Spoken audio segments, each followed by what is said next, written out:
ಹೇಳಿ ನಾವೀಗಾಗಲೇ ಪ್ರತಿಯೊಂದಕ್ಕೂ ಕೂಡ 3 ಪಂಚಾಯತಿಗೆ ನಾವು ಒಂದೊಂದು ಶಾಲೆ ಮಾಡ್ತೇವೆ ಅಂತೇಳಿ ನಾವು ಮಾತು ಕೊಟ್ಟಿದ್ದೇವೆ. ಸೊ ಅದಕ್ಕೆ ಅವರು ಐಡೆಂಟಿಫಿಕೇಷನ್ ಮಾಡಬೇಕು, ಜಾಗಗಳನ್ನೆಲ್ಲ ಗುರುತಿಸ್ಬೇಕು, ಎಲ್ಲೆಲ್ಲಿ ಏನೇನು ಅಂತೇಳಿ ಜಾಗಗಳನ್ನು ಗುರುತಿಸಿ ಈಗ ಅದಕ್ಕೆ ಹೊಸ ನಮ್ಮ ಪಾಲಿಸಿ ಏನು ಈಗ ಬಿಡುಗಡೆ ಆಗ್ತದೆ. ಈಗಾಗಲೇ ಕ್ಯಾಬಿನೆಟಲ್ಲಿ ಪಾಸಾಗಿದೆ. ಅದನ್ನು ನಾನು 2-3 ದಿನದಲ್ಲಿ ನಾನು ಫುಲ್ ಗೈಡ್ಲೈನ್ಸ್ನ ಬಿಡುಗಡೆ ಮಾಡ್ತೇನೆ. ಸೊ ಎಲ್ಲ ಜಿಲ್ಲಾಧಿಕಾರಿಗಳು ಯಾವ ಇಂಡಸ್ಟ್ರೀಸ್ ಇದೆ, ಬೆಂಗಳೂರು ನಗರದಲ್ಲಿ ಎಲ್ಲೆಲ್ಲಿದೆ, ಅವ್ರ ಹಣ ಯಾರು ಪ್ರಾಫಿಟಬಲ್ 2% ಎಲ್ಲಿ ಖರ್ಚು ಮಾಡ್ತಾ ಇದ್ದಾರೆ ಅಂಥೇಳಿ ಸರ್ಕಾರಕ್ಕೂ ಅವರು ಮಾಹಿತಿಯನ್ನು ಅವರು ಕೊಡಬೇಕಾಗ್ತದೆ.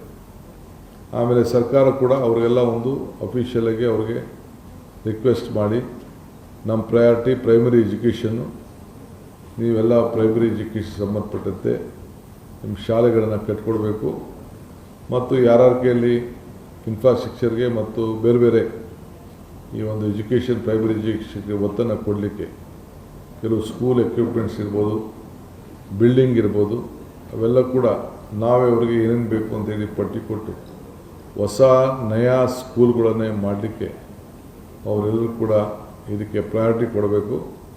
ಆಮೇಲೆ ಹೆಲ್ತ್ಗೆ ಹೋಗ್ತೀವಿ ನಾವು. ಫಸ್ಟು ಈಗ ಪ್ರೈಮರಿ ಎಜುಕೇಷನ್, ಬೆಂಗಳೂರಿಗೆ ಜನ ಬರೋದನ್ನು ತಪ್ಪಿಸ್ಬೇಕು, ವಲಸೆ ಬರೋದನ್ನು ವಿದ್ಯಾಭ್ಯಾಸಕ್ಕೋಸ್ಕರ. ಆ ದೃಷ್ಟಿಯಿಂದ ಈ ಪಾಲಿಸಿ ಈಗಾಗಲೇ ತಯಾರಾಗಿದೆ. ಇನ್ನೊಂದು 5-6 ದಿನದಲ್ಲಿ ಕಂಪ್ಲೀಟ್ ನಿಮಗೆ ಮಾಹಿತಿಯನ್ನು ನಾವು ಕೊಡ್ತೇವೆ. ಆಮೇಲೆ ಒಂದು NRI ಭಾಳ ಜನ ನಾನು ಹಿಂದೆ ಮಾತು ಕೊಟ್ಟಿದ್ದೆ, ನಮ್ಮ ಮ್ಯಾನಿಫೆಸ್ಟೋಲ್ಲೂ ಹೇಳಿದ್ದು, ಒಂದು NRI ಸಪ್ರೇಟ್ ಸೆಕ್ರೆಟ್ರಿಯೇಟ್. ಏಕೆಂದರೆ ಭಾಳ ಜನ ಇನ್ವೆಸ್ಟರ್ಸು ಬಂದು ನಮ್ಮ ಕರ್ನಾಟಕದಲ್ಲಿ ನೋಡ್ತಾರೆ. ಅದಕ್ಕೆ ಒಂದು ಸಪ್ರೇಟ್ NRI ಸೆಕ್ರೆಟ್ರಿಯೇಟ್ನ ಮಾಡಿ, ಸೊ ಯಾರೇ ಬರಲಿ NRI ಅವ್ರಿಗೆ ಏನೇನು ಫೆಸಿಲಿಟಿ ಮಾಡಿಕೊಡ್ಬೋದು, ಏನೇನು ಸಹಾಯ ಮಾಡ್ಬೋದು ಇರೋಂಥ ಸಿಸ್ಟಮ್ನಲ್ಲಿ. ಇನ್ನು ಅವ್ರಿಗೆ ಸಪ್ರೇಟಾಗಿ ಈಗ ಅವರು ಬಂದಂಥವರು ಇನ್ವೆಸ್ಟ್ ಮಾಡಲಿಕ್ಕೆ ಅದಕ್ಕೆಲ್ಲ ಕೂಡ ಸಿದ್ಧತೆ ಮಾಡಿಕೊಳ್ಳಿಕ್ಕೆ NRI ಸೆಕ್ರೆಟ್ ಮಾಡಲಿಕ್ಕೆ ಅದಕ್ಕೆ ಏನೇನು ಕಾನೂನು ಚೌಕಟ್ಟಿನಲ್ಲಿ ವ್ಯವಸ್ಥೆ ಮಾಡಬೇಕು ಅದನ್ನು ರೆಡಿ ಮಾಡ್ಕೊಳ್ಳಿ ಅಂತ ನಾನು ಹೇಳಿದ್ದೇನೆ. ಸೊ ಅದು ಕೂಡ ಅವರು ಒಂದು ಪ್ರಪೋಸಲ್ನ ನಮ್ಮ ಅಧಿಕಾರಿಗಳೆಲ್ಲ ಕೂಡ ಸದ್ಯದಲ್ಲೇ ಕೊಡ್ತಾ ಇದ್ದಾರೆ.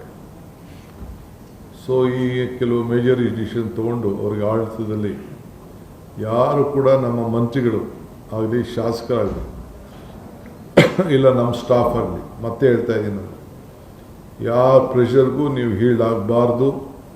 ಕಾನೂನು ಚೌಕಟ್ಟಿನಲ್ಲಿ ಇದ್ರೆ ಮಾತ್ರ ಮಾಡಬೇಕು. ಅದಕ್ಕೆ ಎಲ್ಲದಕ್ಕೂ ಕೂಡ ಸೊಲ್ಯೂಷನ್ ಇರ್ತದೆ. ಆ ನಿಟ್ಟಿನಲ್ಲಿ ಜನರ ಸೇವೆಯನ್ನು ಮಾಡಬೇಕು ಅಂಥೇಳಿ. ಏಕೆಂದರೆ ಯಾವ ಇದಕ್ಕೂ ನಮ್ಮ ಮಂತ್ರಿಗಳು ಕೆಲವೆಲ್ಲ ಹೊಸಬರಿರ್ಬೋದು, ಹಳಬರಿರ್ಬೋದು, ಯಾವುದೋ ಒತ್ತಡದ ಮೇಲೆ ಸೈನ್ ಹಾಕ್ಸೋಕ್ಕೆ ಪ್ರಯತ್ನ ಮಾಡ್ಬೋದು. ನೀವು ಯಾವ ಕಾರಣಕ್ಕೂ ಹೀಳಾಗಬಾರ್ದು ಔಟ್ ಆಫ್ ದಿ ಸಿಸ್ಟಮ್ ಅಂಥೇಳಿ ಅವ್ರಿಗೆ ಹೇಳಿದ್ದೇನೆ. Free, fair, corruption free government ಕೊಡಬೇಕು. ಅದಕ್ಕೆ ನಿಮ್ಮೆಲ್ಲರ ಸಹಕಾರ ಬೇಕು ಅಂಥೇಳಿ ಅವ್ರಿಗೆ ಮಾರ್ಗಸೂಚಿಯನ್ನು ಕೂಡ ಕೊಟ್ಟಿದ್ದೇವೆ.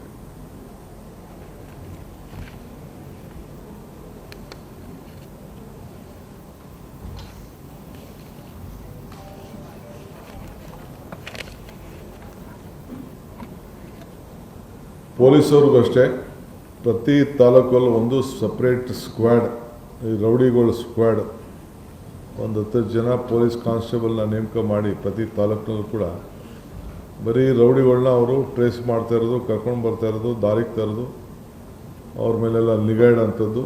ಎಲ್ಲೂ ಕೂಡ ಅವರು ಯಾರ ಮೇಲೂ ಕೂಡ ಆ ಕ್ರಿಮಿನಲ್ ಆ್ಯಕ್ಟಿವಿಟೀಸ್ ಮಾಡಬಾರ್ದು.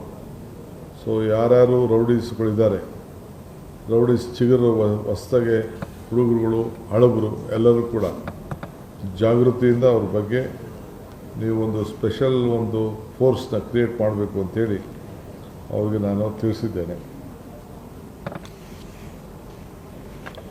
ಆಮೇಲೆ ಸಕಾಲ ವಿಚಾರದಲ್ಲೂ ಕೂಡ ಕ್ವಾಲಿಟಿ ಇನ್ನೂ ಹೆಚ್ಚಿಗೆ ಆಗಬೇಕು. ಯಾರ್ಯಾರಿಗೆ ಏನೇನೋ ಸಕಾಲದಿಂದ ಅವ್ರಿಗೆ ಅನುಕೂಲ ಆಗಬೇಕು ಅದು ಕೂಡ ಎಲ್ಲ ಮಾಡಿದ್ದೇನೆ. ಆಮೇಲೆ ಅವ್ರಿಗೆ ಕೆಲವು ಕರ್ನಾಟಕ ಭವನ್ ಫಂಕ್ಷನಿಂಗಲ್ಲಿ ನನಗೆ ಸಮಾಧಾನ ಇಲ್ಲ.